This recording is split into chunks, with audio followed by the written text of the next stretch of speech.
Hello दोस्तों, welcome to city by superhit. This is Mehtab Alam, your computer. And बच्चा, आज का जो सेशन है बहुत ज्यादा इंपॉर्टेंट होने वाला है, बिकॉज आज हम बात करने वाले हैं कि अगर हम प्रिपरेशन जर्नी का पार्ट यानी आज हम प्रिपरेशन कर रहे हैं तो कहीं ना कहीं हमारे माइंड में थॉट आता है कि यार कॉमर्स में 100% लाना क्या पॉसिबल है या इम्पॉसिबल है, या सर किन बच्चों के आते हैं, क्या करना पड़ता है, क्या चीजें अवॉइड करनी पड़ती है। तो ये जो थॉट आपके माइंड में आते हैं ना, इन पूरे थॉट का जो एक कंफ्यूजन आपके माइंड में चल रहा होता है, इस पूरे कंफ्यूजन को दूर कर देगा ये वाला सेशन। तो सेशन के एंड तक बने रहेगा।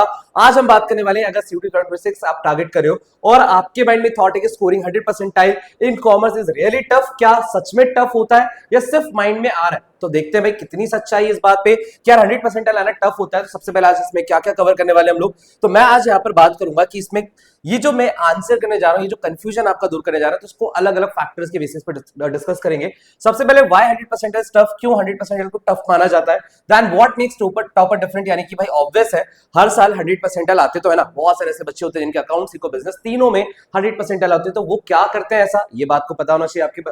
The real challenge in commerce domain, challenges आपको क्या फेस करने होते हैं, जिन चैलेंजेस को अगर आप कवर कर लेते हो, जिन चैलेंजेस आप ओवरकम कर लेते हो, तो बेसिकली आप अपना जो बेस्ट है वो जनरेट परफॉर्म कर पाओगे और जो आपका टारगेट है, जो आपका गोल है, वो आप अचीव कर पाओगे। ठीक है। देन बच्चा, what should typically do wrong, तो भाई हम क्या गलत कर रहे होते हैं, जो हमें उन गलतियों से बचना है, क्या हमें अवॉइड करना है, इस बारे में बात करेंगे। Then we can say that कि the only strategy that actually works, तो भैया गलतियों से अपन को ऑब्वियस है, जब गलतियां हमें समझ में आने लगती है ना, तो उन गलतियों से सीखा जाता है। एंड ये क्या सीखना है, क्या गलती होनी है और उन गलतियों से कैसे बचा जाएगा, कैसे ओवरकम करोगे, तो इस बारे में भी सर आपको बताएंगे यहाँ पर। And we can say that the mindset required, तो आपका माइंडसेट कितना ज्यादा इंपॉर्टेंट रोल प्ले करता है अगर आप 100% की तरफ आगे बढ़ रहे हो, तो ये सारी चीजों पे बात करने वाले हैं। तो चलिए स्टार्ट करते हैं, देखते हैं सबसे पहला टास्क यहाँ पर, व्हाई 100% इज टफ, क्यों बोला जाता है बच्चा 100% टफ है। तो मैं आपको बोलूंगा यहाँ पर around and around 1.5 lakh target commerce domains की बात होती है, यानी कि 1.5 लाख 2 लाख अराउंड इतने बच्चे जो है कॉमर्स डोमेन को टारगेट करते हैं। ठीक है, कॉमर्स डोमेन को, यानी कि भाई कंपटीशन बहुत ज्यादा है। अब कंपटीशन बहुत ज्यादा है तो ऑब्वियस है पेपर का लेवल भी धीरे करते करते इंक्रीज हो रहा है, और जब पेपर का लेवल इंक्रीज होता है तो डेफिनेटली जो है मार्क्स कम आने लगते हैं। तो ऑब्वियस है, सबसे इंपॉर्टेंट बात आपको समझनी है कि क्यों 100% को टफ माना जाता है, कि अगर सबके 100% आ जाएंगे तो it is not even possible कि भाई 1.5 लाख बच्चे हैं और उसमें से 50,000 बच्चों के 100% आ जाए, तो it is not even possible. तो क्यों पॉसिबल नहीं होता है, कैसे पॉसिबल नहीं करवाया जाता है, तो पेपर को थोड़ा सा टफ बनाएंगे, जितना कॉम्पिटिशन होगा उतना ज्यादा पेपर का लेवल अप होगा। तो ये बात अपन को बहुत समझ में आती है, बहुत इजीली अपन को ये बात समझ में आती है। आगे बात करेंगे तो भैया आपने बोला cut off game, even 1-2 wrong can drop percentile drastically, तो भाई हमें इस बात का ध्यान रखना पड़ेगा कि हम चलते हैं, हम सोचते हैं कि भाई हमें 50 क्वेश्चन सही करने, 50 क्वेश्चन सही करने, तो अप्रोच चेंज कर दो आज से। आप ये सोचो कि एक भी क्वेश्चन गलत नहीं करना, तो यानी आपको हर एक क्वेश्चन को उतना ही इक्वल इंपॉर्टेंस देनी है, उतना ही इंपॉर्टेंट समझना है कि भाई कोई इजी क्वेश्चन आए तो भी पूरा ऑप्शन पढ़ करके मार्क करो कि भैया गलती नहीं होनी चाहिए। तो एक आध क्वेश्चन छूट जाना, एक आध क्वेश्चन गलत हो जाना, सिली मिस्टेक हो जाना, ये आपका सबसे इंपॉर्टेंट रोल प्ले करता है कि आपके 100% नहीं आ जाते और एक एवरेज मार्किंग यानी 90, 91, 94, 95 परसेंटाइल पे आप रह जाते हो अगर आपके 2-3 क्वेश्चन सिली मिस्टेक की वजह से भी गलत हो जाते हो। ठीक है, तो इस बात का ध्यान रखना है। एनसीईआरटी मास्टरी रिक्वायर्ड, यानी बच्चा अगर आप चाहते हो कैंडिडेट परसेंटाइल तक पहुंचना, तो मैं आपको बता दूं सिंपल सी बात है भाई, बहुत सारे बच्चे जो 90s की लाइन में होते हैं और बहुत कम बच्चे होते हैं 100%। तो सबसे ज्यादा मतलब जिनके 100% आते हैं और जिनके नहीं आ पाते, तो मैं सबसे बात करता हूं हर साल, तो जब उनके एक बीच का कॉमन फैक्टर निकल के आता है कि क्या ऐसा किया गया जिससे 100% आ गए, क्या ऐसा किया गया जिससे, क्या ऐसा नहीं किया गया जिसकी वजह से 90s की लाइन में हम रह गए, तो एनसीईआरटी की इंपॉर्टेंस। जो बच्चा 100% तक पहुंचता है उसने एनसीईआरटी को फोकस किया होता है और एनसीईआरटी को प्रायोरिटी बना करके अपनी प्रिपरेशन जर्नी में, या प्रिपरेशन का पार्ट जब था, यानी प्रिपरेशन की जो स्ट्रैटेजी थी उसमें एनसीईआरटी को भी ऐड ऑन किया हुआ था। ठीक है, और जो बच्चे 90s में 80s में रह जाते हैं उसमें सबसे इंपॉर्टेंट जो वो लोग चीज मिस कर देते हैं वो ये होता है कि एनसीईआरटी को अवॉइड करना। ठीक है, तो आपको इस बात का ध्यान रखना है भाई कि no concept outside the book but every line inside the book matters, यानी कि ये चीज तो बहुत क्लियरली बोली जाती है। इवन आप ये समझोगे कि भाई आईआईटी नीट का भी पेपर होता है तो एनसीईआरटी में उसके क्वेश्चंस के आंसर्स मिल जाते हैं, तो एनसीईआरटी इतना ज्यादा इंपॉर्टेंट है। सीयूटी के लिए भी जो एनसीईआरटी का स्टेटमेंट है या लाइन बाय लाइन है वो बहुत ज्यादा इंपॉर्टेंट, तो आप इसको अवॉइड मत कीजिएगा। नेक्स्ट हमने बोला भाई स्पीड प्लस एक्यूरेसी कॉम्बो, तो अगेन एक सबसे जो मेजर प्रॉब्लम जो पेपर को टफ बना देती है 100% के पॉइंट ऑफ व्यू से, वो ये होता है कि हमने कभी भी अगर ऐसे मॉक्स नहीं दिए जिसमें हमने 60 मिनट के अंदर 50 एमसीक्यू सॉल्व किए और ये प्रैक्टिस नहीं की, हम कर भी पाते कि नहीं कर पाते, हम केपेबल भी हैं कि नहीं केपेबल है। हमने पढ़ाई तो बहुत सारी कर ली बट हमने कभी एग्जीक्यूशन पे काम ही नहीं किया, हमने कभी चेक ही नहीं किया कि क्या हमारे लिए अंदर एबिलिटी है कि हम 60 मिनट के अंदर 50 क्वेश्चन को पढ़ करके सही आंसर्स को मार्क करके पूरा पेपर कंप्लीट कर सकते हैं। तो ये चीज भी आपको अपने प्रिपरेशन जर्नी में ऐड करनी पड़ेगी। अगर आप ये चीज नहीं करते तो कहीं ना कहीं आपका जो ये सपना है, ये जो ड्रीम है, ये ऑब्जेक्टिव है, वो कहीं ना कहीं आपके लिए बहुत टफ बन जाता है।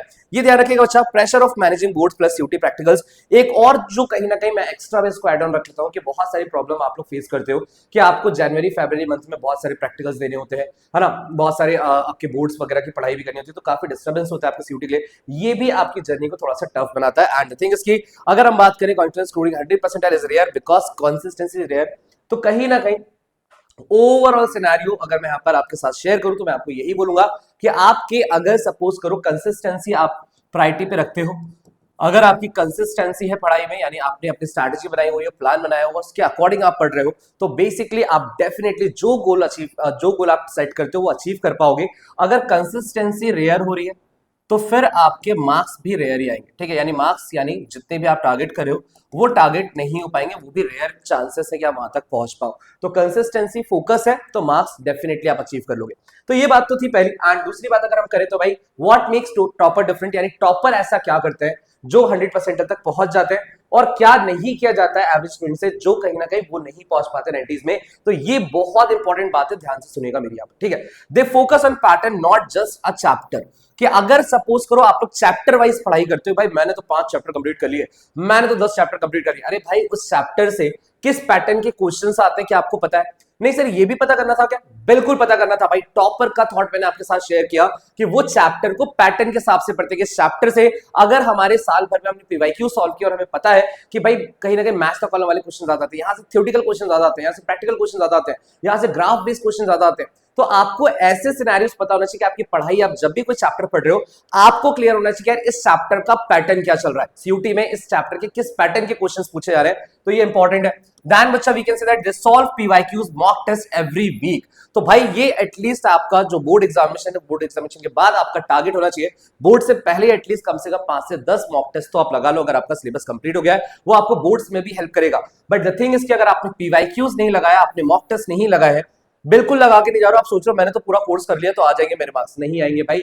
कुछ क्वेश्चंस छूट जाएंगे, कुछ क्वेश्चंस गलत हो जाएंगे, बट फुल मार्क्स नहीं आएंगे। और हमारा टारगेट क्या है, अभी हम किस बारे में बात करें कि 100% क्यों नहीं आते, 100% क्यों टफ है, तो ये रीजन समझ लीजिएगा। पीवाईक्यूज नहीं पढ़ना है ना, एंड द थिंग्स की मॉक टेस्ट नहीं लगाना, 100% तक नहीं पहुंच पाओगे। Then we can say that prepare revision note early. तो भैया जो टॉपर होते हैं जिनके 100% आते हैं, काफी सालों से जब मैं बात कर रहा हूं बच्चों से जिनके 100% आते हैं, वो क्लियरली बोलते हैं सर कि हम अपने रिवीजन नोट्स बनाते हैं, जब हम एक बार रिवीजन करते हैं जो हमें नहीं बना होता है हम उसको लिख लेते हैं, फिर हम दोबारा बार रिवीजन करते हैं तो हम याद करते हैं, रिकॉल करते हैं कि क्या वो जो पॉइंटर्स हमने पहले रिवीजन में लिखा था क्या वो अब हमें करेक्ट है, हमारे लिए क्लियर है, या अभी भी हम उसी जगह पर प्रॉब्लम फेस कर रहे हैं।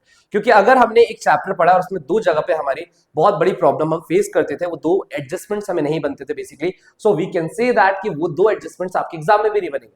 और चैप्टर से मान लो 2 ही एडजस्टमेंट आए, वही 2 जो आपको नहीं बन रहे थे, तो आप खुद सोचो इतना बड़ा चैप्टर पढ़ने का मतलब ही क्या रहा। तो वी कैन से दैट जब रिवीजन करो तो रिवीजन में बच्चा अपन को ये ध्यान रखना है कि कहीं ना कहीं अपने लिए सेफ साइड बनाते हुए चलना है कि भाई हम अपनी चीजें निकाल के रखते जा रहे हैं जो हमें नहीं बनती। They don't wait for the syllabus completion. Again बहुत सारे बच्चे सोचते हैं अभी मैं मॉक टेस्ट क्यों लगाऊं, सिलेबस कंप्लीट नहीं हो रहा है। अरे भाई टॉपिक टेस्ट होता है ना, टॉपिक टेस्ट में स्पीड बढ़ा लो, आपके या चैप्टर वाइज टेस्ट होते हैं वो स्पीड बढ़ा लो, आप फुल लेंथ टेस्ट लगाओ, जितने क्वेश्चंस बन रहे हैं एटलीस्ट वो लगा के देख लो। बट आप इस चीज का वेट मत करो कि भाई मेरा तो टारगेट है कि मैं फरवरी मंथ तक पूरा सिलेबस कंप्लीट करूंगा फिर देखेंगे क्या। भाई वेट किसी चीज का मत करो, आज जितना आता है, कोई 5 चैप्टर आपको बहुत अच्छे से आते हैं, उस 5 चैप्टर का मॉक अब लगा लो, सिंपल सी बात है। टॉपिक वाइज लगा दो, चैप्टर वाइज टेस्ट लगा लो। तो ये टॉपर ध्यान रखते हैं कि भैया हम सिलेबस कंप्लीट का वेट नहीं करेंगे, हमारे पास जितना टाइम है, जब मिल रहा है टाइम हम उसको कहीं ना कहीं क्या करेंगे, पुट करेंगे अपने मार्क्स को इंक्रीज करने के लिए। They understand the application based questions not just are definitions. बहुत सारे बच्चों की आदत होती है कि जैसे इकोनॉमिक्स की बात कर लें, बिजनेस स्टडीज की बात कर लें, तो पूरा थ्योरेटिकल याद कर लेना, बहुत याद करते हैं ना, सुबह उठा और याद करते गए बुक खोली और बस याद करते गए, रीड करते जा रहे। बट द थिंग इज कि अगर उन्हीं कॉन्सेप्ट से एप्लीकेशन बेस्ड क्वेश्चंस क्रिएट किए जाते हैं, क्या उस बारे में आपको पता है, क्या आप उसके लिए रेडी हो, या सिर्फ डेफिनेशन बेस्ड क्वेश्चन का इंतजार कर रहे हो? तो सीयूटी के अंदर एप्लीकेशन बेस्ड क्वेश्चन बहुत सारे देखे जाते हैं, तो ये चीज के लिए भी आपको रेडी रहना है। Then they treat NCERT as the source code, यानी कि भाई कोई भी चैप्टर आप तब कंप्लीट मानोगे जब उस चैप्टर का एंड में आपने एनसीईआरटी पढ़ लिया हो। तो ये बात बहुत सिंपल सी थी एंड आई होप आपको ये बात क्लियर हो गई। नेक्स्ट पे चलते हैं बच्चा, the real challenges in the commerce domain. तो मैंने यहाँ पर सब्जेक्ट वाइज आपको बता दिया कि अगर हम अकाउंटेंसी की बात करें तो अकाउंटेंसी में क्या प्रॉब्लम आता है जिसकी वजह से 100% आने से आपको आप नहीं ला पाते हो या रोक दिया जाता है, बहुत सारे बच्चे नहीं पहुंच पाते हैं। तो बहुत सारे चैप्टर्स में एडजस्टमेंट्स का आना, यानी कि भाई सपोज एडजस्टमेंट किसके साथ, कैश फ्लो स्टेटमेंट में एडजस्टमेंट का आना, पार्टनरशिप के अंदर कैपिटल एडजस्टमेंट आ गया, या सपोज गुडविल के अंदर हिडन गुडविल का कॉन्सेप्ट आ गया। तो ये कुछ ऐसे चैप्टर्स हैं जो एडजस्टमेंट्स की रिक्वायरमेंट रखते हैं। अगर आप बिना एडजस्टमेंट्स के पहुंचते हो, एडजस्टमेंट में फंस जाते हो या एडजस्टमेंट में आपकी स्पीड नहीं है, तो डेफिनेटली आपके कुछ क्वेश्चंस गलत हो जाएंगे जिसकी वजह से आप 100% तक नहीं पहुंच पाओगे। देन बच्चा न्यूमेरिकल प्लस कॉन्सेप्चुअल मिक्स। तो आज की तारीख में मैं बात करूं, अगर आप पीवाईक्यू सॉल्व करोगे तो आप ये देखोगे कि भाई it is not even possible कि 50 के 50 क्वेश्चन अकाउंटेंसी में प्रैक्टिकल पॉइंट ऑफ व्यू पे आ जाए, नहीं आते। तो जो प्रैक्टिकल कॉन्सेप्ट है उसको वो थ्योरेटिकल पॉइंट ऑफ व्यू से क्वेश्चन को क्रिएट करके प्रोवाइड करता है। यानी अगर हमें मान लो फोर फीचर ऑफ शेयर वाला क्वेश्चन है तो हमें पूरा सॉल्व नहीं करवा रहे, हमें बोल रहे फोर फीचर तक पहुंचने के लिए कौन कौन से स्टेप्स करनी है। तो अब वो कॉन्सेप्चुअल हो जाता है, वो क्वेश्चन प्रैक्टिकल की जगह क्या बन जाता है, कॉन्सेप्चुअल। तो कॉन्सेप्चुअल क्वेश्चन अकाउंटेंसी में कहां से आता है, जो भी प्रैक्टिकल कॉन्सेप्ट है, यानी जो भी प्रैक्टिकल आपके कोई रेशियो निकालने के 3 रेशियोज अपन को सॉल्व करने होते हैं, तो उसका सीक्वेंस पूछ लिया। आपसे बोला कि भाई कि अगर आपको सपोज कैपिटल एडजस्टमेंट करना है तो उसका प्रोसेस क्या है, आपको डिसोल्यूशन करना है तो उसका प्रोसेस क्या है। तो ये बात का ध्यान रखिए, ठीक है। Then one formula mistake is equal to percentile crash. अगर आपने एक फॉर्मूला, और ये बहुत होता है, बहुत होता है, हम जल्दबाजी के चक्कर में सब छोटा सा एक एरर कर देते हैं। मान लेते हैं भाई कि सपोज हमें कमीशन निकालना था और वहां पर एक फॉर्मूला था भाई कि रेट अपॉन 100 और एक था R rate upon 100 plus rate. हमने जल्दबाजी में 100 प्लस रेट नहीं किया और आंसर जो हमने निकाला वो डेफिनेटली आपको आपके ऑप्शन में मिल जाएगा और आप सोचोगे कॉन्फिडेंटली कि यार मैंने आंसर निकाला बिल्कुल सही है।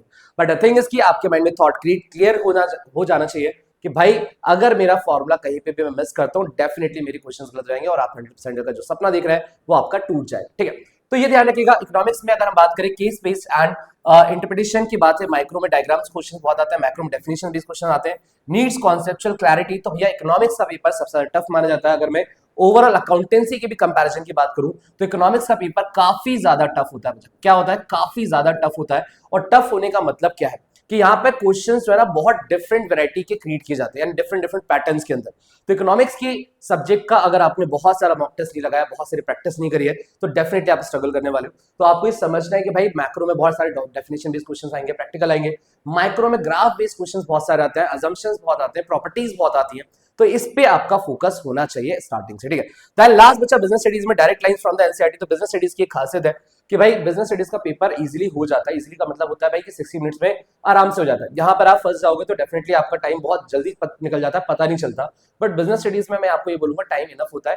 और बिजनेस स्टडीज की पढ़ाई आप कीवर्ड्स बना के करिए। अगर आपको कोई भी कॉन्सेप्ट को याद रखना है, कोई भी कॉन्सेप्ट को कनेक्ट करना है, तो आपकी कीवर्ड्स आपका इंपॉर्टेंट रोल प्ले करेंगे। Very similar options and MCQs. Problem एक और होती है भाई कि जब मैंने बोला ना कि जो बहुत सारे ऑप्शंस ऐसे मिलेंगे आपको बिजनेस स्टडीज में जिसके ऑप्शन सिमिलर रहते हैं, यार बी भी हो सकता है, सी भी तो सही लग रहा है। तो इसीलिए मैंने बोला कीवर्ड जब तक आप नहीं बना के पढ़ रहे हो तब तक आपकी जो बिजनेस स्टडीज है आपको 100% तक नहीं पहुंचने देगा, ठीक है। Then high confusion tolerance needed and scoring 100 is no silly mistake in the any domain. तो बच्चा आपको इस बात का ध्यान रखना है कि अगर आपको 100% तक पहुंचना है हर डोमेन के अंदर तो डेफिनेटली आपको हर एक छोटी चीज का ध्यान रखना पड़ेगा ताकि आप जो ऑब्जेक्टिव लेके आगे बढ़ रहे हो उसको अचीव भी कर पाओ, ठीक है। देन बच्चा आगे बढ़ते हैं, बात करते हैं यहाँ पर कि what student typically do wrong. कि भाई इंसान है, हम लोग गलतियां तो बहुत होती है, बचपन से हमें ये सिखाया जा रहा है कि ये मत करना, ये मत करना, ये गलत है, वो गलत है। तो भैया एग्जामिनेशन में जाने से पहले भी अगर आप 100% का ड्रीम रखते हैं एंड ऑब्जेक्टिव रखते हैं तो डेफिनेटली इस बात का ध्यान रखिएगा कि कुछ मिस्टेक्स आप कर देते हो जो आपको अवॉइड करनी। तो वो कौन सी मिस्टेक्स है? तो पहला बच्चा start late after board preparation. बहुत सारे बच्चे क्या करते हैं भाई कि सीयूटी की प्रिपरेशन सोचते हैं कि भैया बोर्ड्स के बाद करेंगे, तो बोर्ड्स के बाद इतना टाइम आपके पास बचता नहीं है कि आप सारा कोर्स रिवाइज कर लो। कुछ सीयूटी में नए चैप्टर्स भी आते हैं जो बोर्ड्स में आप नहीं पढ़ते, उनको भी आप पढ़ लो और प्रैक्टिस भी बहुत सारी कर लो, टेस्ट भी लगा लो। तो it is not even possible. तो you have to start earlier before your board examination as well, ठीक है। तो ये बात का ध्यान रखिएगा। अगर आप इस थॉट पे चल रहे हो कि सीयूटी का तो जब वो बोर्ड्स खत्म हो जाएंगे मार्च में या 5-10 अप्रैल को, तो फिर मैं अप्रैल से पढ़ना स्टार्ट करूंगा, 15 मई से 10 मई से आपका एग्जाम स्टार्ट हो जाएगा। और उसके बाद आपको लगेगा कि भाई मेरे पास 15-20 दिन थे, क्या 15-20 दिन में 3 डोमेन गैट इंग्लिश सब रेडी कर लोगे? नहीं है पॉसिबल। और पॉसिबल है तो 100% डल के बिल्कुल पॉसिबल है, ठीक है। इस बात का ध्यान रखिएगा। Only watch lectures, don't practice. या इस चीज को मैं बोल रहा हूँ गलती मान, बहुत सारे बच्चे सोचते हैं भाई अब तो बस सीयूटी की पढ़ाई करनी है, मस्त यूट्यूब पे लेक्चर्स वगैरह देख लेंगे और पढ़ाई हो जाएगी, प्रैक्टिस कर ही नहीं रहे, प्रैक्टिस कर ही नहीं रहे। या हमने सेशंस सर के साथ में सेशंस कनेक्ट कर लिए, सर के साथ सुपर ग्रेड के साथ कनेक्ट हो गए और सर के साथ लाइव क्लास में पढ़ाई स्टार्ट कर दी, तो भैया हम सिर्फ है ना सब लेक्चर्स देख रहे हैं, कॉन्सेप्ट्स क्लियर कर रहे हैं, प्रैक्टिस कर ही नहीं रहे। तो ये गलती भी नहीं करनी। दैन बच्चा mug up definition without context, कि आपने बस डेफिनेशन सुन ली, पढ़ ली, आपको उसका मीनिंग नहीं पता, समझ में नहीं आ रहा, अंडरस्टैंडिंग जीरो। कोई भी डेफिनेशन आपने पढ़ लिया और उसकी अंडरस्टैंडिंग जीरो है कि भैया इसमें कहना क्या चाहते हैं या इसका क्या इंपैक्ट होने वाला है, तो ये भी अवॉइड करना है आपको। दैन बच्चों सिली NCERT lines in tables boxes diagrams, ठीक है, तो ये डायग्राम्स, तो आपने बोला कि आप एनसीईआरटी जब पढ़ने की कोशिश करते हो तो आप बस लोगों को बताने के लिए मैंने एनसीईआरटी कवर कर लिया, आप जो बॉक्सेस होते हैं, इंपॉर्टेंट चार्ट्स होते हैं, इंपॉर्टेंट डायग्राम्स होते हैं, आप उनको अवॉइड कर देते हो। बट मैं आपको क्लियरली बोल रहा हूं हर एक डोमेन के अंदर कम से कम 5 से 7 क्वेश्चन वो आपकी जो एनसीईआरटी में बॉक्सेस होते हैं ना, ब्लू बॉक्सेस होते हैं, इन जगह से पूछे जाते हैं। तो आप बहुत क्लियर रहो कि अगर आप स्किप करके जा रहे हो तो डेफिनेटली आप 4 से 5 क्वेश्चन में स्ट्रगल करोगे और 100% का ड्रीम जो वो अचीव नहीं होने वाला, ठीक है, तो इस बात का ध्यान रखिएगा। ध्यान बच्चा no test, no analysis, no improvement. आपने टेस्ट नहीं दिया, आपको आपकी मिस्टेक नहीं पता चली, आपने उस मिस्टेक को ठीक ही नहीं कर पाया, डायरेक्टली आप एग्जाम देने चले गए। तो इसका मतलब क्या है कि भाई टेस्ट ज्यादा से ज्यादा लगाना होता है, ताकि वो टेस्ट किस चीज के लिए होता है भाई, अपने आप को टेस्ट करने के लिए, कि हम आज हमारी जो कहाँ पे वीकनेस है, कौन सा एरिया ऐसा है जहां पे हमें इंप्रूव करना है, कौन से कॉन्सेप्चुअल एरियाज हैं, या क्वेश्चन गलत रीड कर लेते हैं या क्वेश्चन सॉल्व गलत कर लेते हैं, कोई फॉर्मुला हमने गलत पढ़ रखा है या कॉन्सेप्ट नहीं समझ में आ रहा, क्वेश्चन रीड कर रहे हैं, अंडरस्टैंडिंग क्लियर नहीं है। तो ये सब चीजें आप जब टेस्ट लगाते हो तो आपको इवैल्यूएशन मिलता है कि यार मैंने आज टेस्ट लगाया, मेरे 10 क्वेश्चन गलत गए, what is the reason basically, कि 10 क्वेश्चन गलत गए क्यों गए, क्या मुझे आते नहीं थे, आते थे बट मैं कर नहीं पाया या गलत पढ़ लिया। दैन बच्चा fair tough question, skip full topics. तो बहुत सारे बच्चे ये करते हैं कि कोई टॉपिक उनको नहीं समझ में आ रहा तो उन्हें पूरा चैप्टर ही छोड़ दिया या वो पूरा टॉपिक छोड़ दिया, अगर एक छोटा सा एडजस्टमेंट आया वो नहीं समझ में आया तो ना भैया ये तो नहीं हो पाएगा मुझसे। ये सब नहीं करना है भाई, focus on board only, CUET accuracy suffers. तो बहुत सारे बच्चे सोचते हैं कि भाई हमें तो बोर्ड्स देना है, बोर्ड्स देना है, बट बच्चा आप लोगों को अगर कॉलेज में एडमिशन लेना है और आप लोग को पता है कि सीयूटी का ही स्कोर वहां पर एक्सेप्ट किया जाएगा, तो फिर आपको इस बात का ध्यान रखना है कि बोर्ड्स प्रायोरिटी हो सकती है बट उससे ऊपर की प्रायोरिटी आपको सीयूटी लेके चलनी है, यानी कि बोर्ड्स और सीयूटी को साइड बाय साइड लेके चलना है साथ में। ये ध्यान रखिएगा कि ऐसा ना हो कि हम बोर्ड्स पे इतनी प्रायोरिटी डाल दें कि सीयूटी सफर कर जाए, सफर नहीं होना चाहिए, ठीक है। देन बच्चा आगे बढ़ते हैं, बात करते हैं जल्दी से the only strategy that actually works. क्या वर्क करती है बच्चा the only strategy that actually works, यानी कि break down the topper strategy. तो भैया study NCERT line by line, आपको line by line NCERT complete करके जाना है, यानी अंडरलाइन करो एनसीईआरटी को, कन्वर्ट करो शॉर्ट नोट्स के अंदर और रिवाइज वीकली, यानी आप एक बड़ी एनसीईआरटी से कुछ इंपॉर्टेंट चीजें निकाल के अपने नोट्स बना सकते हो, ये बहुत इंपॉर्टेंट होगा। Then two daily 45 minutes MCQ practice, यानी पीवाईक्यूज या कॉन्सेप्चुअल बेस्ड क्वेश्चंस आपके पास ऐसी बुक्स होनी चाहिए, जैसे बहुत सारे बच्चे सुपर ग्रेड्स के आरएसएम सॉल्व करते हैं एंड उस आरएसएम में क्या होता है भाई, तो 25-25 क्वेश्चन के चैप्टर वाइज प्रैक्टिस टेस्ट होते हैं, हर चैप्टर के पीवाईक्यूज जो पूछे जा चुके हैं वो होता है। तो ऐसे कहीं ना कहीं आपको प्रैक्टिस हर चैप्टर की करनी है डेली बेसिस पे, और 45 मिनट्स आप एटलीस्ट रखो सिर्फ प्रैक्टिस के लिए। दैन बच्चा weekly full length mock test, आपको पूरे मंथ के अंदर भी एक टेस्ट लगाना है और हर वीक पे आपका टेस्ट होना चाहिए। एक टेस्ट आप लगाओ, या तो 2 सब्जेक्ट का लगा लो एक दिन, या फिर 3 सब्जेक्ट का एक दिन लगा लो, या एटलीस्ट वीक पे एक टेस्ट तो एनी हाउ भी लगाना है, मतलब इससे कम लगा रहे तो बिल्कुल नेगेटिव है, ठीक है। सो ये चीज ध्यान रखिएगा। नेक्स्ट अगर हम बात करें note making strategy, micro notes, formulas, definition, diagrams and tables. तो जब आप नोट मेकिंग की बात करते हो बच्चा, अगर आपके पास टाइम एक्स्ट्रा है तो आप अपने नोट्स को क्रिस्प बनाने की कोशिश करो, शॉर्ट नोट्स बनाने की कोशिश करो, उसके अंदर डायग्राम्स के थ्रू रिप्रेजेंट करो, फॉर्मुलाज लिखो, जो चीजें आप भूल जाते हो, जो चीजें आप कनेक्ट नहीं कर पाते हो, जिसकी वजह से आपके क्वेश्चन गलत हो जाते हैं वो लिखो। तो ये सारी चीजें इंपॉर्टेंट बच्चा। देन एरर बुक मेथड, यानी वेट टॉपर विल्स के भाई maintain a notebook of mistakes, revise before every test. तो मैंने आपको ये चीज बहुत क्लियरली बोली है कि नोटबुक का मतलब क्या होता है भाई, कि जो आपने टेस्ट लगाया एक खाली कॉपी रख लो, टेस्ट लगाओ, टेस्ट में जो भी चीजें गलत लगी, जो भी इनपुट्स आपको मिले वो उस कॉपी में नोट डाउन कर लो, ताकि आगे बढ़ने से पहले आपकी प्रॉब्लम ना हो।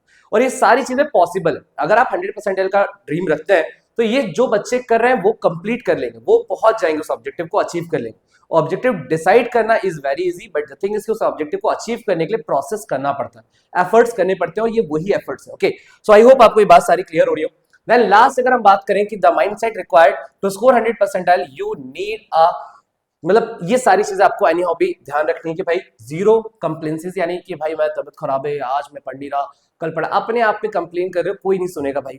मार्क्स अच्छे आएंगे, बहुत खुश हो जाएंगे, जब मार्क्स नहीं आते और 100% नहीं आता और आप उसके पीछे का कोई भी एक रीजन देते हो ना, तो वो कोई नहीं जानना चाहता, किसी को कोई फर्क नहीं पड़ता। तो इस बात का ध्यान रखिएगा कि कंप्लेनिंग अवॉइड ही करनी है। कोई भी प्रॉब्लम ऐसी हो ही नहीं सकती जो आपको आपके गोल को अचीव करने से रोक दे।